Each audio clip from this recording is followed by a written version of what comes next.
जैविक खेती की। अच्छा। तो जैविक खेती और रासायनिक खेती दोनों ही किसान की आय डबल नहीं कर सकती, अच्छा। क्योंकि रासायनिक खेती में तो खर्चा बहुत है, जमीन बंजर होती जा रही, पानी की खपत है, महंगे सब चीजें बन गई, तो उससे खर्चे बढ़ गए, आय घट गई। जी जी। जैविक खेती जो है उसमें भी इतना खर्चा है कि उसके लिए कुछ फैक्ट्रियां बन गई हैं जो ऐसे प्रोडक्ट तैयार करती हैं जो किसानों को बेचती हैं। और उसमें इतना गोबर की खाद, इतना केचुए की खाद, वो पूरा हो ही नहीं सकता इतने बड़े देश के लिए। तीसरी पद्धति मेरे हाथ लगी, पद्मश्री सुभाष पालेकर हैं। अच्छा। जिन्होंने जीरो बजट प्राकृतिक कृषि का जनक मानते हैं। ठीक ठीक ठीक। वो एक देसी गाय से 30 एकड़ की खेती करवाते हैं। अच्छा। इस मॉडल को मैंने अपने खेत में लिया। अच्छा। 180 एकड़ खेती को लिया और उसके जो मेरे को लाभ मिले, पहले ही साल मेरा उत्पादन बढ़ गया, लागत शून्य हो गई, उत्पादन बढ़ गया, तो डबल हो गई आय।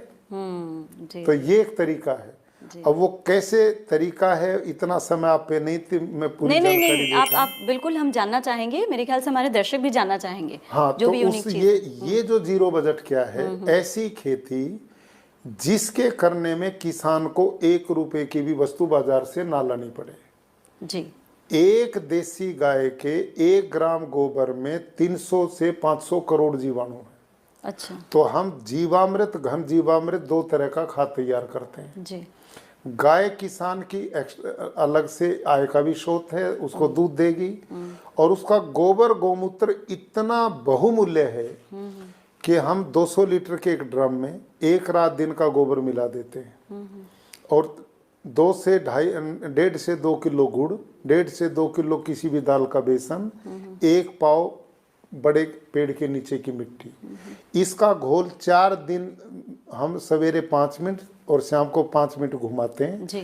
4 दिन में 1 एकड़ का खाद तैयार हो जाता है। अच्छा। तो 1 दिन के गोबर से 1 एकड़ का तैयार, तो 30 दिन के गोबर से 30 एकड़ का तैयार। अच्छा। एक गाय से 30 एकड़ की खेती, और ये फ्री की खेती है, क्योंकि बेसन और गुड़ भी किसान ही पैदा करता है। बिल्कुल। तो बाजार से कुछ नहीं लिया। और ये जामुन का काम खेत में करता है, जैसे 1 चम्मच दही 1 क्विंटल दूध को दही में बदल देती है। ऐसे ये घोल जब खेत में डालते हैं तो मित्र जीवों की संख्या बढ़ करके और इतना जीवाणु पैदा होता कि जमीन की उर्वरा शक्ति कई गुना बढ़ जाती। जी जी जी।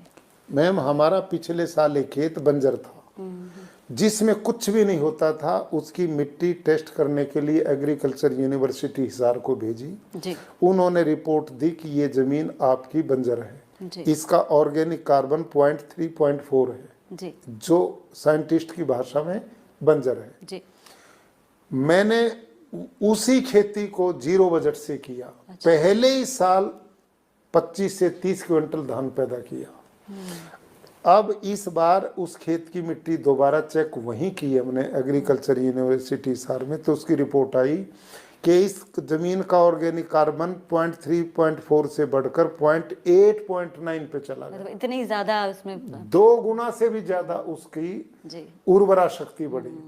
तो ये एक ऐसी पद्धति है जो किसान की उर्वरा शक्ति खेती की बढ़ेगी, पर्यावरण बचेगा, जी। पानी की खपत 70 से 80% बचेगी, जी। खाने वाले को जीवन मिलेगा। बिल्कुल, बिल्कुल। जहर खा के सब अस्पताल भरे पड़े हैं। सही बात। पानी की खपत 60 से 80% कम होगी जी। और किसान की आय डबल होगी। जी, तो जी। ये पद्धति है जो भारत के किसान को नवजीवन दे सकती है। बिल्कुल। अब मेरा आखिरी सवाल है, चूंकि वक्त की कमी है।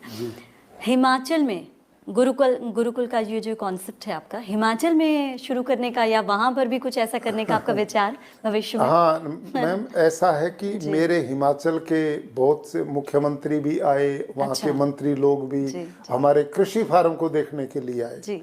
और जब उन्होंने पूरा सिस्टम यहाँ का देखा जी। तो वो बहुत प्रसन्न हुए कि ये तो अद्भुत चीज है। तो अब उनकी इच्छा है कि हमारे प्रदेश में भी ये बनाया जाए। चलिए। तो अब इस पे सोचते हैं, समय बताएगा क्या जी रहेगा। जी जी जी।